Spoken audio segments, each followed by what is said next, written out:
Olá, pessoal. Eu sou o professor Rafael Mendes e nós estamos começando as nossas videoaulas de literatura. Antes de tudo, eu queria pedir desculpas a vocês. Desculpas porque eu não tenho aqui o equipamento ideal para essas aulas, eu não vou ter as condições ideais para que ela seja gravada, ok? Os meus vizinhos estão fazendo churrasco, vai rolar latido de cachorro a qualquer momento, tá? Desculpa fazer o quê, né?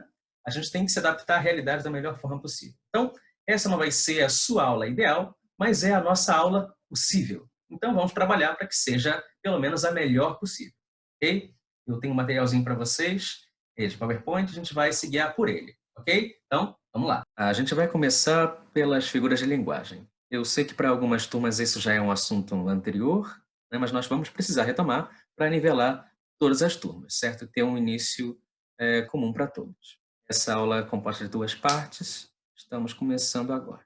Antes de tudo, eu acho que é interessante a gente conceituar direitinho o que são figuras de linguagem, né? O que é esta coisa que a gente está estudando aí. Se a gente for observar como aparece no dicionário, a palavra figura, entre as mais de 20 acepções dela, a de número 15, que se refere aos estudos linguísticos, diz o seguinte: figura é cada uma das formas de elocução suscitadas pela imaginação e pelos afetos, e que emprestam ao pensamento mais energia, mais vivacidade e ou conferem à frase mais beleza e graça.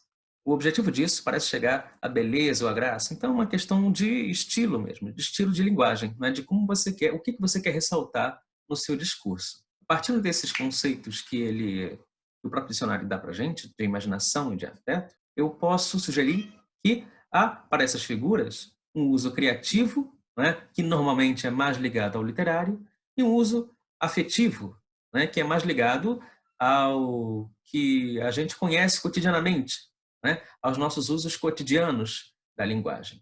Então, partindo desses dois elementos que afetam a nossa linguagem, né, o elemento criativo e o elemento afetivo, ou seja, o elemento mais elaborado e o elemento do cotidiano, da nossa linguagem conhecida, a gente pode chegar a essas duas famílias básicas aí. A gente tem a linguagem cotidiana, que, via de regra, tende a ser mais direta, mais objetiva, né, para facilitar a comunicação, portanto, tende a se relacionar à linguagem como a gente costuma chamar de denotativa, ou seja, a linguagem literal, conforme ela aparece lá no dicionário, certo?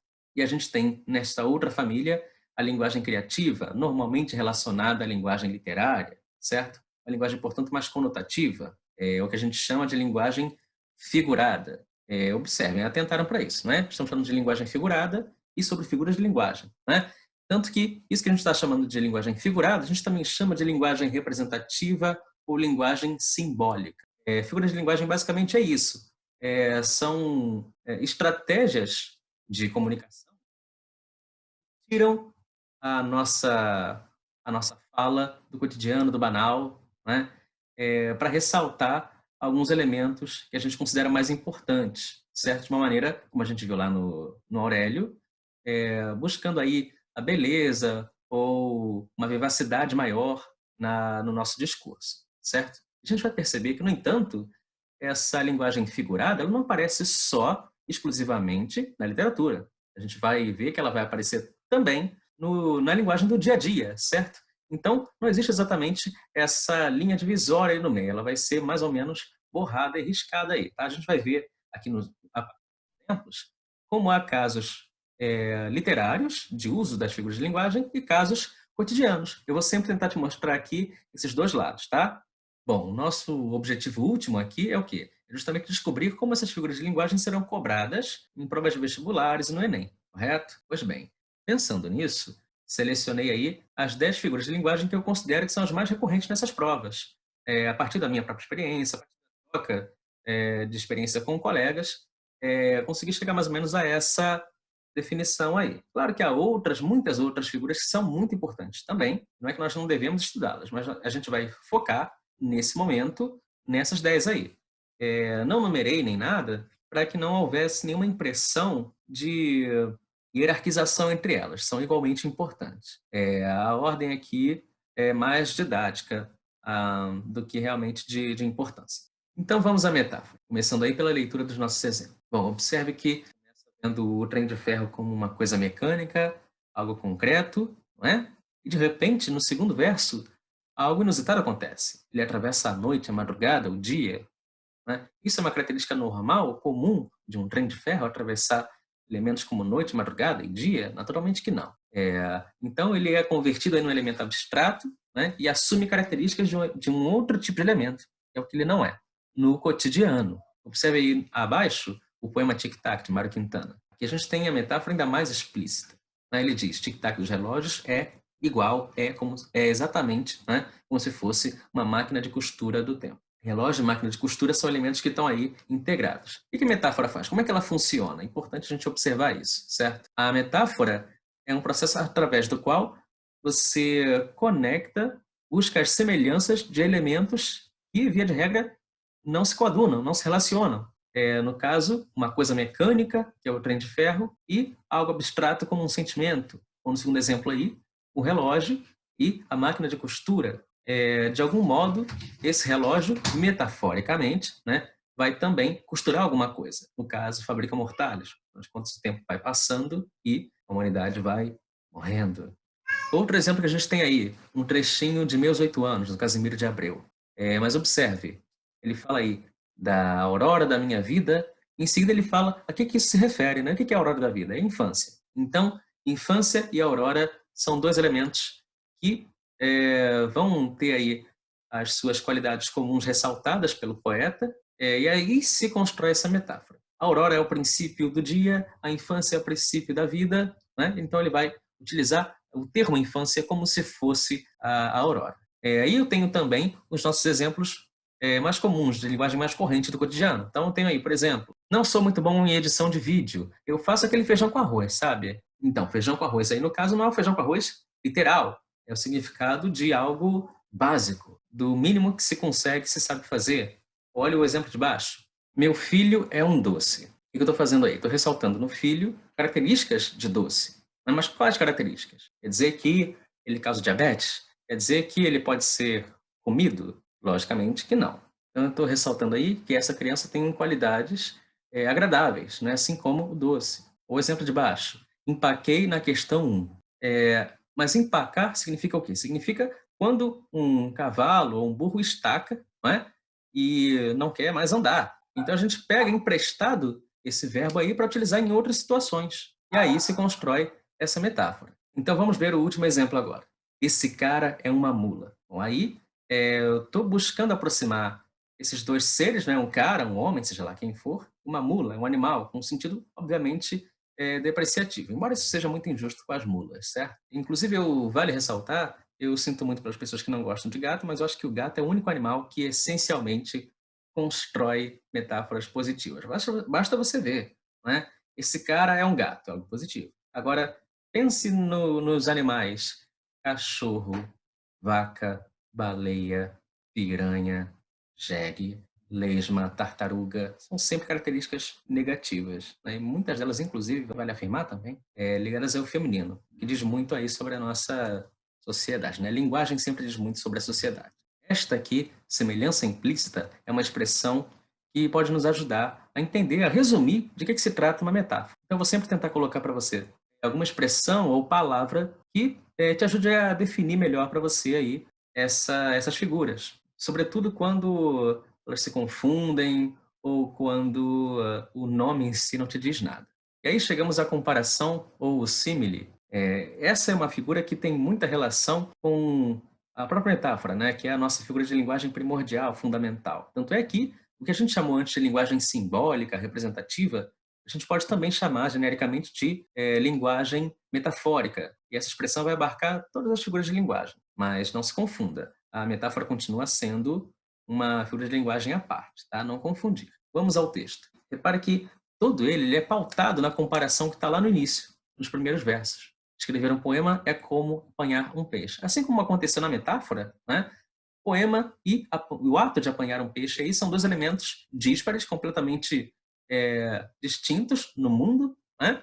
Mas a poeta foi buscar aí alguma semelhança entre eles dois para construir a sua metáfora. Então ela quer falar sobre escrever um poema, mas ela se utiliza da metáfora de apanhar um peixe, certo? E de todo o trabalho que isso vai dar. No fim das contas, escrever um poema parece que é algo de que ela precisa também se livrar, né? Precisa deixar o poema pronto, não mexer mais nele, e dá o alívio de ter o seu poema construído e concluído. Seguindo aí para o nosso próximo exemplo, eu tenho os exemplos do cotidiano. Né? Estou ressaltando aí o elemento que nos importa para, inclusive, distinguir a comparação da metáfora. Veja aí, aquela moça nada como um peixe. Ressaltando na moça uma característica que ela tem e a relaciona com o peixe. Ela deve nadar muito bem, possivelmente. Coloquei em negrito esse como porque esse é o elemento que vai distinguir o que é uma comparação de uma metáfora. A metáfora apresenta semelhanças implícitas. Por conta disso, aqui a gente vai ter, de fato, o que a gente vai chamar de uma semelhança explícita. Olha só, como, inclusive na linguagem coloquial, né, esse termo explicitador da semelhança pode assumir várias formas. Olha os outros exemplos. Manu só tem 2 anos, mas come feito gente grande. Explicitando essa semelhança entre a Manu e gente grande. O exemplo seguinte. Você é igualzinho seu pai, teimoso que só vendo. Então aí é igualzinho, esse termo estabelece a comparação, ou a semelhança entre os elementos. E abaixo. Meu cachorro senta no sofá que nem gente. Então repara que a linguagem coloquial tem várias formas, né, para estabelecer essas semelhanças. Então, comparação e metáfora são figuras muito próximas, mas é preciso aí diferenciá-las. Chegamos então à metonímia. Essa letra A que você já pode ver aí, que se refere à metonímia como parte pelo todo, ou seja, tomar a parte para se referir ao todo. É a definição que as pessoas têm em geral de metonímia. Mas observe que essa é a nossa letra A. Há várias formas de se construir uma metonímia, vários subtipos de metonímia, ok? Estou destacando aqui para vocês 4 que eu acho que são os mais importantes, os fundamentais. Observa o título ali embaixo. Ao menino Jesus de Nossa Senhora das Maravilhas, a quem infiéis despedaçaram, achando-se a parte do peito. Esse é um poema do Gregório de Matos. Isso não é exatamente um título, é o que a gente chama de didascália. Depois a gente vai explicar melhor o que é isso nas aulas seguintes. Então esse poema vai tratar de uma imagem do menino Jesus que foi despedaçada, foi quebrada, né? E aí se encontrou a parte do peito do menino.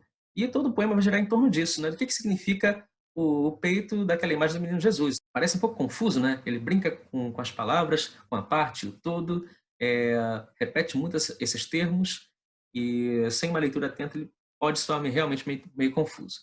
Mas, destacando aqui o que nos interessa nesse momento, ele está dizendo aí o quê? Que a parte do peito dessa imagem do menino Jesus concentra todo o amor de Deus, certo? Justamente porque a parte do peito é a parte que se refere ao coração, não é? Ou seja, esse elemento simbólico da subjetividade. Então, isso nada mais é justamente do que uma metonímia nesse tipo aí, em que você diz a parte para se referir ao todo. Então, o peito do menino Jesus se refere ao amor todo de Deus. Vamos ao segundo exemplo?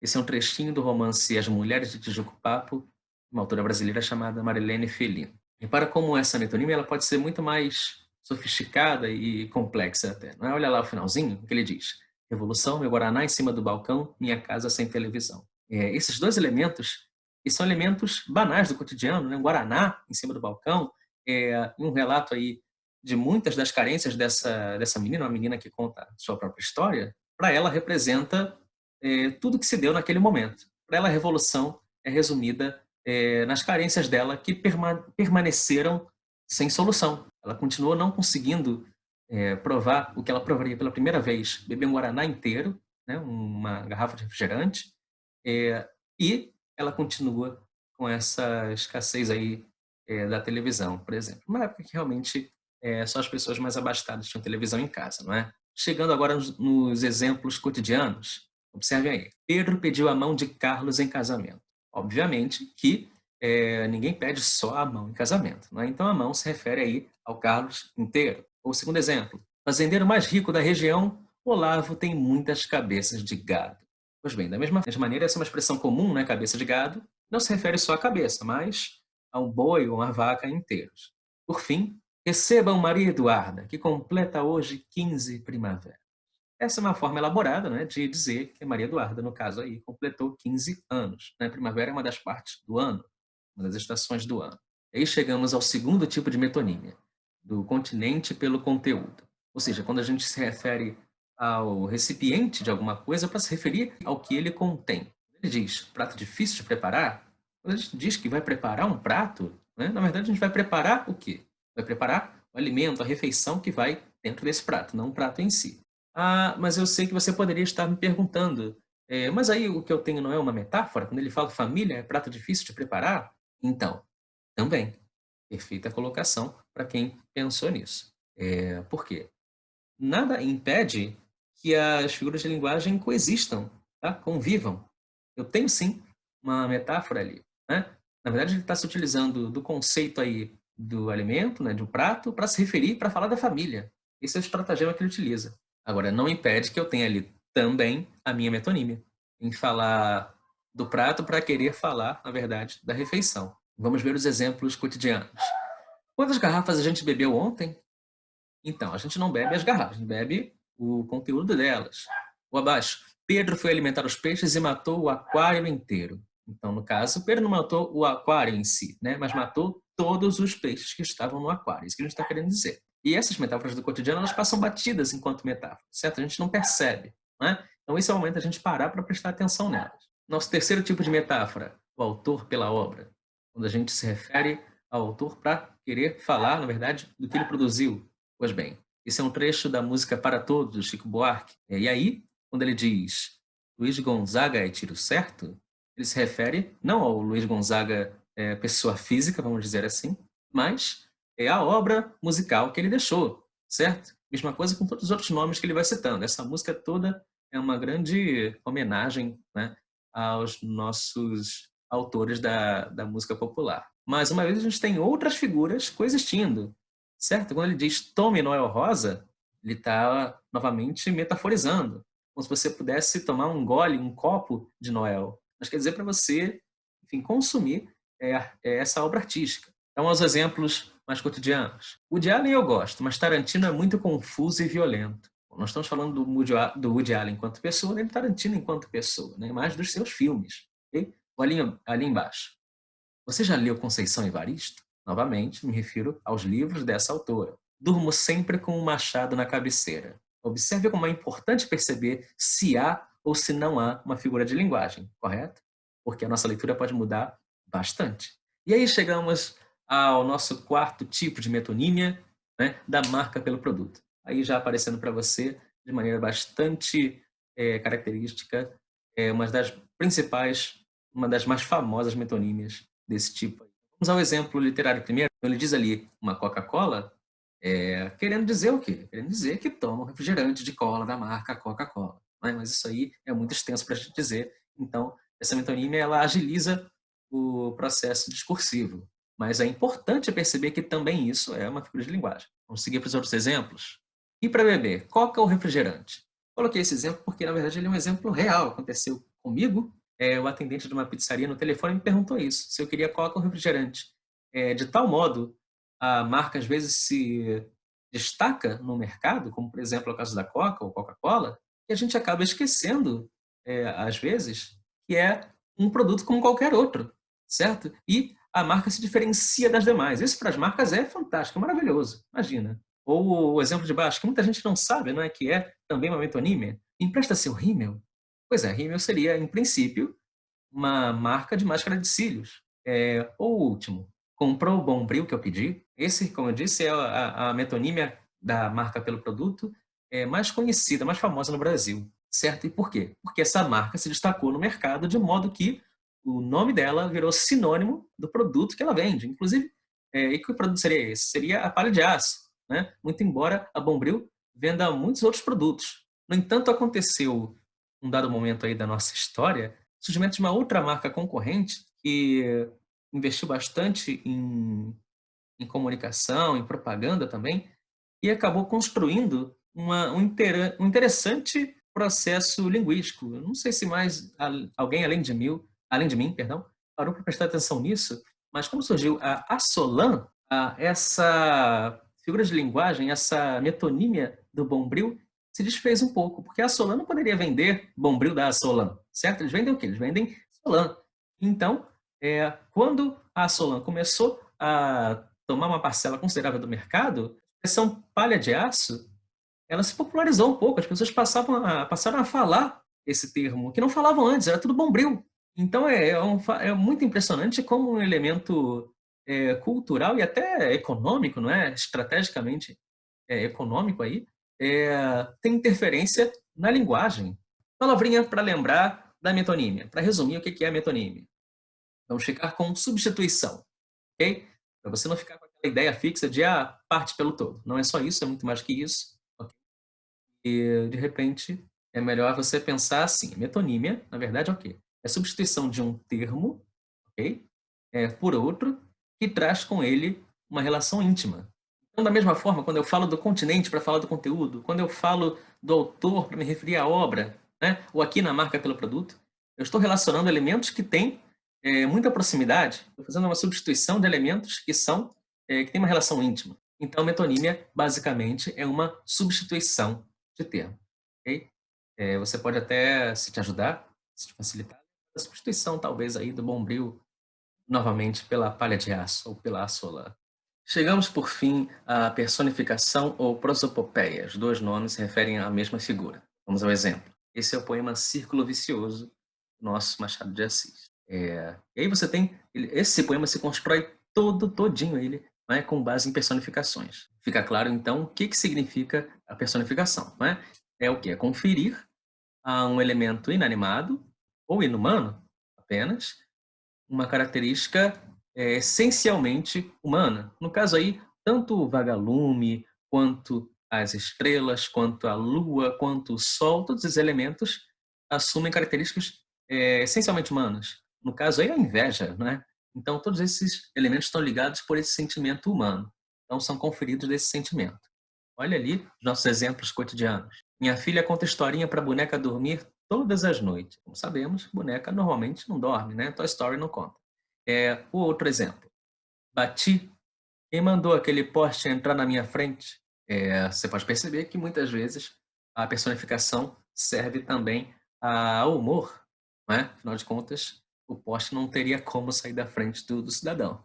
Além desses exemplos, eu queria acrescentar mais um que se refere também a órgãos do corpo, certo? Órgãos do corpo podem ser personificados, eles não têm características humanas em si, características subjetivas, certo? Mas, diante de uma figura de linguagem, podem ter. Então, você certamente já viu algo parecido com isso por aí? Então, isso aí virou piada de internet, né? Meme, mas é uma personificação, uma prosopopeia, né? Afinal de contas, cérebros, estômagos, fígados e até o próprio coronavírus não têm essa habilidade de falar. Então, isso aí já é um exemplo bastante corriqueiro de personificação. Então, vamos lá. Palavrinha ou expressão para lembrar a gente da personificação ou prosopopeia. Humanização. Conferir características humanas, okay? Às vezes físicas, às vezes psicológicas, a elementos inanimados ou inumanos. Essa foi a parte 1 da nossa videoaula, número 1, ok? Essas são as primeiras 4 figuras de linguagem, outras 6. Vamos continuar daqui a pouquinho. Até já!